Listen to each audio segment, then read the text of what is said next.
அஸ்ஸலாமு அலைக்கும் ஃப்ரெண்ட்ஸ். நம்ம இப்போ வந்து பச்சை பயிரில் ஒரு ஹெல்த்தியான ஒரு ரெசிபியை பார்க்கலாம் வாங்க ஃப்ரெண்ட்ஸ். ஃபஸ்ட்டு பச்சை பயிரை வந்து தேவையான அளவு கொஞ்சம் எடுத்துக்கோங்க ஒரு பவுலில்.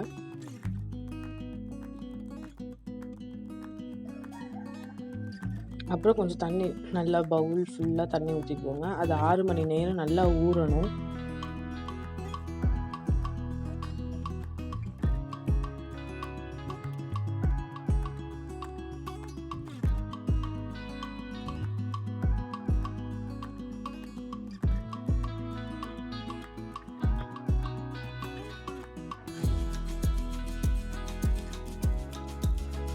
ஆறு மணி நேரம் ஊறினதுக்கப்புறம் ஓப்பன் பண்ணி பார்க்கலாம். பாருங்கள், இதுமாரி நல்லா வந்து பெருசு பெருசாக ஒரு பயிரும் பெருசு பெருசாக நல்லா ஊறிட்டுருக்கும்.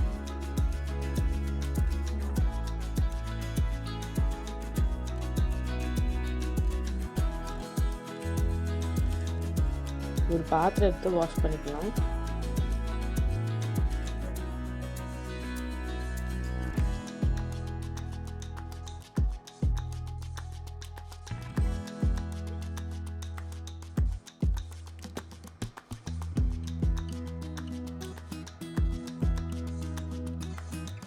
வாஷ் பண்ணதுக்கப்புறம் ஒரு மிக்ஸி ஜாரில் எடுத்து அந்த பயிரை வந்து நல்லா அரைச்சிக்கலாம்.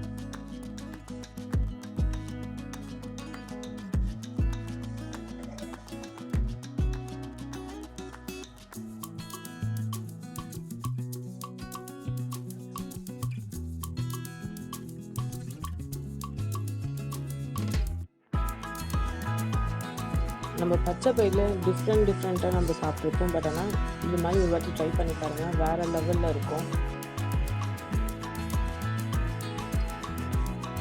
இது மாதிரி ஹெல்த்தியான பச்சை பயிரை வந்து சாப்பிடாத குழந்தைங்களும் பெரியவங்கலேருந்து எல்லாமே சாப்பிடுவோம். அப்புறம் அந்த பச்சை பயிரை அரைச்சி எடுத்ததுக்கப்புறம் அந்த ஒரு கப்பு ஃபுல்லாக ரவையை போட்டு நல்லா ஒன்றும் பாதியமாக இல்லாமல் நல்லா ஊற வச்சு ஒரு 10 மினிட்ஸ் ஊற வைக்கணும், நல்லா பிசைஞ்சு.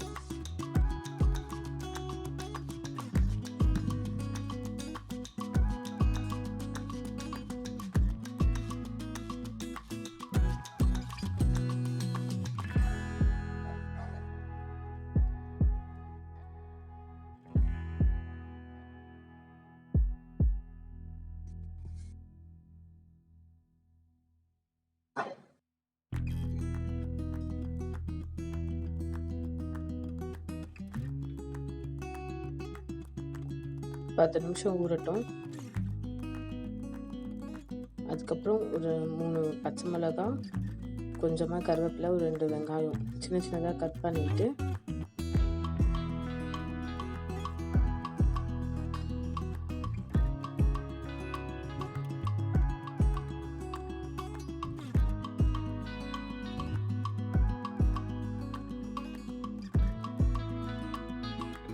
சின்ன கட் பண்ணி எடுத்துக்கலாம். நம்ம ஃபஸ்ட்டு ஒரு 10 நிமிஷத்துக்காண்டி ரவையும் பச்சை பயிரும் ஊற வச்சோம்ல, அதில் ஒரு பொருளாக நம்ம சேர்த்துக்கலாம்.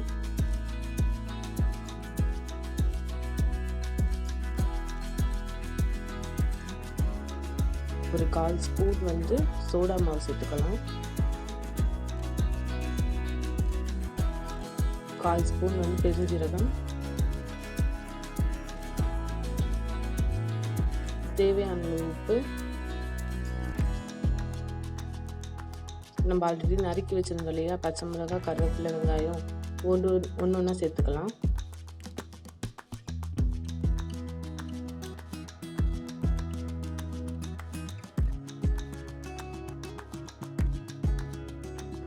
ஒன்று சேர்த்துக்கிட்டு நல்லா அந்த மாவு கூட பிசைஞ்சு வச்சுக்கலாம்.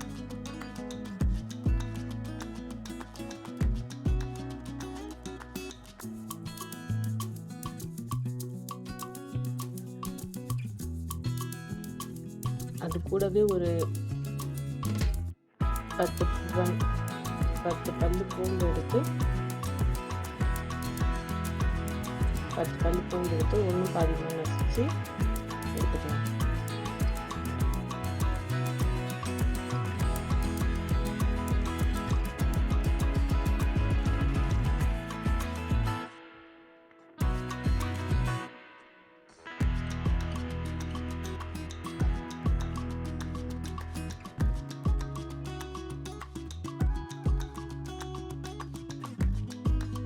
எல்லாமே சேர்த்து மொத்தமாக பிசைஞ்சிக்கலாம்.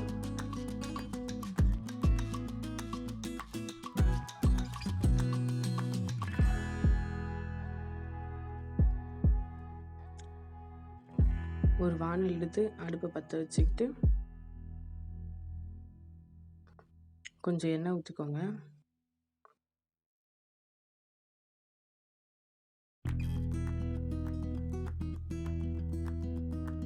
அப்புறம் நம்ம அரைச்சி வச்சுருந்தோம் இல்லையா, அந்த பச்சை பயிறு, ரவை இதெல்லாமே மிக்சர் பண்ணி வச்சுருந்தா அந்த மாவு எடுத்துக்கிட்டு பக்கத்தில் ஒரு பவுலில் தண்ணி வச்சுக்கோங்க. உங்களுக்கு இந்த வீடியோ பிடிச்சிருந்தா உங்கள் ஃப்ரெண்ட்ஸ் எல்லாருக்கும் ஷேர் பண்ணுங்கள். கொஞ்சமாக தண்ணி எடுத்து கையை நனைச்சிட்டு மாவை கொஞ்சமாக எடுத்து கொஞ்சம் சின்ன சின்னதாக ஒரு உருண்டை மாதிரி பிடிச்சிட்டு சிம்பிளாக தான் பண்ணுங்கள். இது உடையும் உடையாது, ரொம்ப ஹெல்த்தியான இந்த டிஷ்ஷு. அப்படியே எண்ணெய் நல்லா காஞ்சோன்னே ஒன்று ஒன்றா போட்டு எடுத்துருங்க. பாருங்கள், நான் எவ்வளோ சிம்பிளாக பண்ண பாருங்கள்.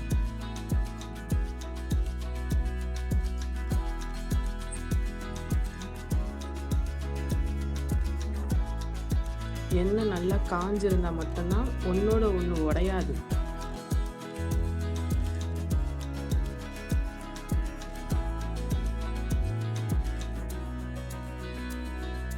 நம்ம வீட்டில் குட்டி பசங்க இருப்பாங்க, பெரியவங்க இருப்பாங்க, டிஃப்ரெண்ட்டாக பச்சை பயிரில் செஞ்சு கொடுக்கணும் அப்படின்னு நினச்சா கண்டிப்பாக இது மாதிரி ஒரு ரெசிபியை ட்ரை பண்ணுங்கள். உங்கள் எல்லார் வீட்லையும் உங்கள் எல்லாருக்குமே பிடிக்கும். என்னுடைய குழந்தையும் ரொம்ப நல்லா ஹெல்த்தியாக சாப்பிட்ற ஒரு விஷயம் வந்து இது நல்லா சாப்பிடுவோம். கொஞ்சம் லைட்டாக கோல்டு கலரில் வந்த உடனே முன்ன பின்ன திருப்பி பாருங்க, கொஞ்சம் வந்துருச்சா. நம்ம இது கொஞ்சம் சிம்லே வச்சு நம்ம இது பண்ணால் மட்டும்தான் உள்ளெல்லாம் நல்லா வேகணும்.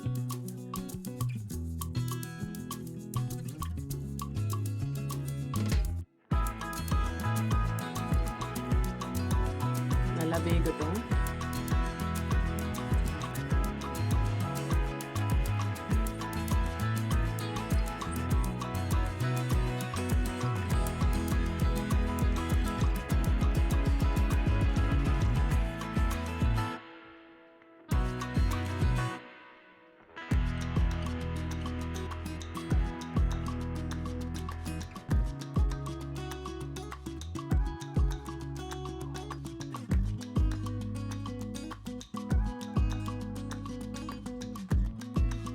பாருங்கள், வெந்தோடனே நல்லா கோல்டு கலரில் ஆயிடுச்சா. நான் சொன்ன மாதிரி இந்த பதத்துக்கு வந்தோடனே எடுத்துடலாம். எடுத்துட்டு ஸ்டவ் ஆஃப் பண்ணிடலாம்.